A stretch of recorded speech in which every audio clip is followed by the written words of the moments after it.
ಎಲ್ರಿಗೂ ನಮಸ್ಕಾರ. ನನ್ನ ಹೆಸರು ಅನುರಾಧ ಶ್ರೀಧರ್.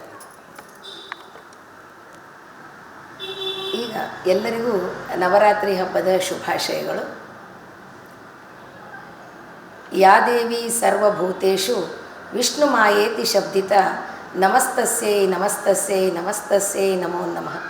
ಯಾ ದೇವಿ ಸರ್ವಭೂತೇಷು ಬುದ್ಧಿರೂಪೇಣ ಸಂಸ್ಥಿತ ನಮಸ್ತಸ್ಯೈ ನಮಸ್ತಸ್ಯೈ ನಮಸ್ತಸ್ಯೈ ನಮೋ ನಮಃ.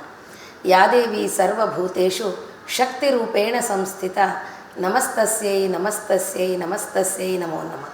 ಯಾ ದೇವಿ ಸರ್ವಭೂತೇಷು ಮಾತೃರೂಪೇಣ ಸಂಸ್ಥಿತ ನಮಸ್ತಸ್ಯೈ ನಮಸ್ತಸ್ಯೈ ನಮಸ್ತಸ್ಯೈ ನಮೋ ನಮಃ. ದುರ್ಗತಿ ನಾಶಿನಿ ದುರ್ಗೆ ಎಲ್ಲ ವಸ್ತುಗಳಲ್ಲಿಯೂ ಹಾಗೂ ನಮ್ಮಲ್ಲಿಯೂ ಸಹ ನೆಲೆಸಿದ್ದಾಳೆ. ಈ ಪ್ರಕೃತಿಯಾಗಿರ್ಬೋದು, ಶಾಂತಿ, ಸೌಂದರ್ಯ, ಪ್ರತಿಯೊಂದು ರೂಪದಲ್ಲೂ ಆ ದುರ್ಗಾ ಮಾತೆ ನೆಲೆಸಿದ್ದಾಳೆ. ಸ್ವತಃ ಶಕ್ತಿ ಈಗ 9 ಅವತಾರಗಳಲ್ಲಿ ಅವತರಿಸಿ ನಮಗೆ ಒಂದು ಸಂದೇಶವನ್ನು ಅವಳು ನೀಡ್ತಾಳೆ.